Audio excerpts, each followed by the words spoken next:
భరద్వాజ్ గారు, కల్కి సంబంధించి ఒక్కొక్క క్యారెక్టర్ పై చేయాలని ఇప్పుడిప్పుడే అవుతున్నాయి బయటికి.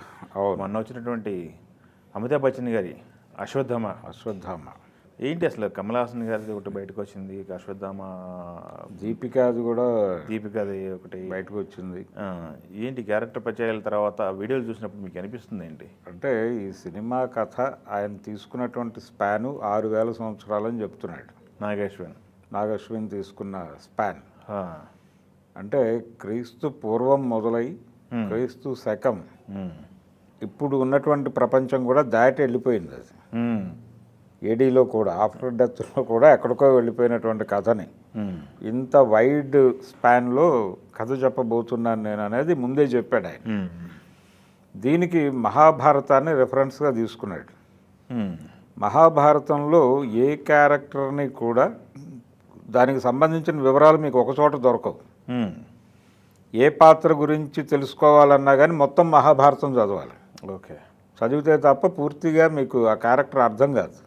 ఓకే, అట్లా డిజైన్ చేశారు. అది అంటే స్క్రీన్ ప్లే అనేది మహాభారతంలో చాలా గొప్ప లెవెల్లో నడుస్తుంది అనేది స్క్రీన్ ప్లే మాస్టర్లు అందరూ చెప్పేటువంటి విషయం. ఈయన ఆ డిజైన్ని పట్టుకున్నాడు. ఈయన మహాభారతాన్ని తీస్తున్నాడు అని అనలేం, కానీ అశ్వత్థామ క్యారెక్టర్ కనిపించినంత మాత్రాన కొంతవరకు ఆ రెఫరెన్స్లు ఉన్నాయి. పద్మ అనే పేరుతో క్యారెక్టర్ రివీల్ చేశారు. అవును, దీపిక క్యారెక్టర్. అది మహాభారతంలో ఏదో ఒక పాత్రని పోలి ఉండొచ్చు, లేదు ఇంకొక పురాణం నుంచి తీసుకుని ఉండొచ్చు. ఏదైనా కానీ భారతదేశంలో పురాణ ఇతిహాసాల తాలూకా ప్రభావం ఇప్పటికీ బలంగా ఉంది అనేది నమ్ముతున్నాడు ఆయన. ఆయన నమ్మకమే కాదు, చాలామంది నమ్మకం, ఈవెన్ సలీం జావేదుల నమ్మకం కూడా. షోలే సినిమాని చాలామంది ఎలా చూస్తారంటే అదేదో 7 సమురాయ్ నుంచి ఇన్ఫ్లుయెన్స్ అయి తీసిన సినిమా అనుకుంటారు. కానీ ఆ సినిమాలో రామాయణం బాలకాండ ప్రభావం కనిపిస్తుంది సలీం జావేదులు రాసినటువంటి ఆ సినిమాకి. అంటే విశ్వామిత్రుడు క్యారెక్టర్లో సంజీవ్ కుమార్ని ఊహించుకుంటే ఆయన తన ఆశ్రమం ఇదంతా కూడా దాడులకు గురవుతోంది, యాగాలు చేసుకోలేని పరిస్థితి ఏర్పడుతోంది. దీన్ని అంటే వీళ్ళ నుంచి ఈ వాతావరణాన్ని కాపాడేవాళ్ళు ఎవరు అని అనుకుని వెళ్ళి అయోధ్యకి వెళ్ళి దశరథుడిని అడుగుతాడు, నీ కొడుకుని పంపించు అని. రాముడితో పాటు లక్ష్మణుడు వస్తాడు.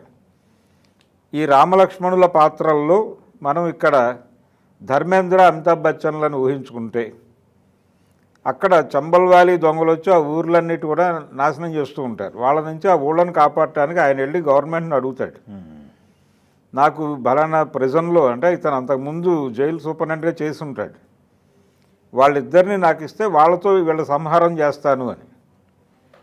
టోటల్గా బాలకాండే, రామాయణం బాలకాండ యాజ్ ఇట్ ఈజ్గా వాడుకున్నారు వీళ్ళిద్దరూ అనేది అర్థమవుతుంది. ఇలా పురాణాల ఇన్ఫ్లుయెన్స్ ఓకే పెద్ద హిట్ అయినటువంటి చాలా సినిమాల వెనకాల కనిపిస్తుంది. రోజా సినిమా ఉంది బాలచంద్ర గారిది. అవును, అది యాజ్ ఇట్ ఈజ్గా సతీ సావిత్రి సబ్జెక్టే. అక్కడ యమధర్మరాజుతో దెబ్బలాడి తన భర్తని తిరిగి తెచ్చుకుంటుంది సావిత్రి. ఇక్కడ ఉగ్రవాదులతో దెబ్బలాడి తన భర్తను తిరిగి తెచ్చుకుంటుంది అవును రోజా క్యారెక్టర్. మీరు పౌరాణిక రెఫరెన్స్లో సినిమాలు తీస్తే హిట్ గ్యారంటీ అనేది ఒక సెంటిమెంట్ ఉంది.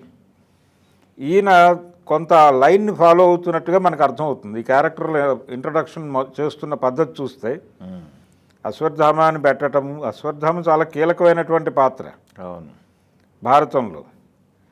ఆయన ఉప పాండవుల మరణము వీటన్నిటి వెనకాల ఆయన పాత్ర కీలకంగా మారుతుంది. చివరిలో భారతం చివరి దశలో ఆయనే కీలకం. అందుకని మనకు ఒక చాలా ఫేమస్ మాట కూడా ఉంది కదా, అశ్వత్థామ హత కుంజరహ అని, ధర్మరాజుతో ద్రోణుడికి అబద్ధం చెప్పించినట్టు. అవును, సో ఆ క్యారెక్టర్ రెఫరెన్స్ కొంత అతని పాత్రలో కనిపించవచ్చు అంతవరకే. అలాగే ప్రతి పాత్ర వెనకాల ఇప్పుడు కమల్ హాసన్ గారు చేస్తున్నటువంటి క్యారెక్టర్ వెనకాల రెఫరెన్సెస్ ఉండొచ్చు. ఈ రెఫరెన్సెస్ ఏమిటి అనేది మీకు మీరు రివీల్ చేసుకోండి అనే పద్ధతిలో ఈయన క్యారెక్టర్ని ప్రజెంట్ చేస్తున్నాడు. జనాలు దొరకకుండా నడుపుతున్నాడు ఆయన. కానీ దీని వెనకాల చాలా స్టడీ ఉంది. అంటే సంగీతం శ్రీనివాసరావు గారు వీళ్ళందరూ పాల్గొన్నారు దాని స్క్రిప్ట్ రచనలో, డిజైనింగ్లో. చాలామంది సీనియర్స్ సలహా సంప్రదింపులతో తీస్తున్నారు వీళ్ళు ఈ సినిమా. కాబట్టి దీనికి చాలా గ్రాస్ రూట్ ఇది ఉంది, పునాది ఉంది. ఆ పునాది మీద మహాభారతం అనేదే పునాదా, లేకపోతే భారతీయ పురాణ ఇతిహాసాల నుంచి రెఫరెన్సులు తీసుకుని డిజైన్ చేశారా అనేది తీస్తే దాదాపుగా అది ఆ రెఫరెన్సెస్ కనిపిస్తున్నాయి సినిమాలో. సో ఇది అట్రాక్ట్ చేసే సినిమా. పర్టికులర్గా మనకి కల్కి అనేది ఒక రకంగా కృష్ణుడి పాత్ర రెఫరెన్స్ ఏమో అనేది కూడా అనిపిస్తోంది. అంటే మహాభారతము దాన్ని నడిపిన పాత్ర అది. అంటే హీరోలా కనిపించని హీరో పాత్ర. అవును.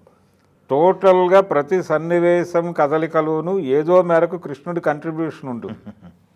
కానీ తను ప్రత్యక్షంగా ఉండకపోయినా ఆ ఇన్ఫ్లుయెన్స్తో కథ నడుస్తుంది. సో ఈ సినిమాలో హీరో క్యారెక్టర్ మీద కృష్ణుడి ప్రభావం డెఫినెట్గా ఉంది అనేది మనకి ఇప్పటివరకు వాళ్ళు రివీల్ చేస్తున్నటువంటి దీనిలో అర్థమవుతుంది. ఓకే. అది టోటల్గా కల్కి సినిమా ఆయన బయటకు వదులుతున్నటువంటి అంటే పాత్రల పరిచయం ఇదంతా కూడా వాంటెడ్గానే చేస్తున్నారు. నెమ్మదిగా బజ్ క్రియేట్ చేస్తున్నారు. నిజానికి వాళ్ళు సమ్మర్లో వదిలేద్దాం సినిమా అని కదా అనుకుంది, ప్లాన్ చేసుకుంది. మే 9వ తారీఖు వాళ్ళకి జగదేక వీరుడు, అతిలోక సుందరి, మహానటి లాంటి హిట్స్ వచ్చిన రోజు. ఆ రోజు సినిమాని రిలీజ్ చేస్తే సెంటిమెంటల్గా కూడా వర్కౌట్ అవుతుంది అని అనుకున్నాడు ఆయన ప్రొడ్యూసర్ అశ్విని దత్ గారు. కానీ ఎన్నికలు అడ్డొచ్చేసినాయి. ఎన్నికలు ఈ సినిమాకే కాదు, టోటల్గా సమ్మర్లో పెద్ద సినిమా లేకుండా చేసినాయి. ఆ పరిస్థితుల్లో ఈ సినిమా కూడా జూన్కి పోస్ట్పోన్ అయింది. జూన్ కూడా ఇంకా డేట్ పర్టికులర్గా ఫిక్స్ కాలేదు. అంటే రిజల్ట్స్ వచ్చిన తర్వాత ఉంటుంది, డెఫినెట్గా జూన్ ఎండింగ్కి కావచ్చు అనేది. సో ఈ టైంలో నెమ్మదిగా దాని మీద హీట్ పెంచేటువంటి ప్రయత్నం మొదలుపెట్టారు. ఆల్రెడీ సమ్మర్ హీట్ ఉంది, ఎలక్షన్ హీట్ నడుస్తోంది. ఈ రెండిటి మధ్య కల్కి హీట్ మొదలైంది. సలార్ కంటే కూడా దీని మీద ఎక్కువ హోప్స్ ఉన్నాయి ప్రభాస్కి. ఇప్పుడు ప్రభాస్ అభిమానులకు కూడా ఈ బయటికి రిలీజ్ అవుతున్నటువంటి పాత్ర పరిచయాల వీడియోస్ అన్నీ కూడా అభిమానుల్లో వేడి పెంచుతున్నాయి. ప్రభాస్ అభిమానులు చాలా క్యూరియస్ అయిపోతున్నారు. డెఫినెట్గా ఈ సినిమా వర్కౌట్ అవుతుంది అనేటువంటి అభిప్రాయంతో ఉన్నారు వాళ్ళు. సలార్ కూడా వాళ్ళని పూర్తి స్థాయిలో సంతృప్తి పరచలేదు. ఈ సినిమాతో మనం ఒక ఫుల్ మీల్స్ చేయబోతున్నాం అనేటువంటి అభిప్రాయంతో వాళ్ళు ఉన్నారు. వాళ్ళే కాదు, ఆడియన్స్ అందరూ కూడా అదే అభిప్రాయంతో ఉండేలాగా డిజైనింగ్ జరుగుతోంది. సో వైజయంతి మూవీస్ నుంచి మళ్ళీ ఒకసారి ఒక బ్లాక్ బస్టర్ సినిమా రాబోతోంది. నిజానికి వాళ్ళు అనుకున్నటువంటి మే 9 కాకపోయినా కానీ అది బాక్స్ ఆఫీస్ని కొంచెం కదిలించే సినిమాలాగానే కనిపిస్తోంది. నాగశ్విన్ ఇన్ని నాళ్ల తపస్సు ఫలించేలాగా అయితే కనిపిస్తోంది.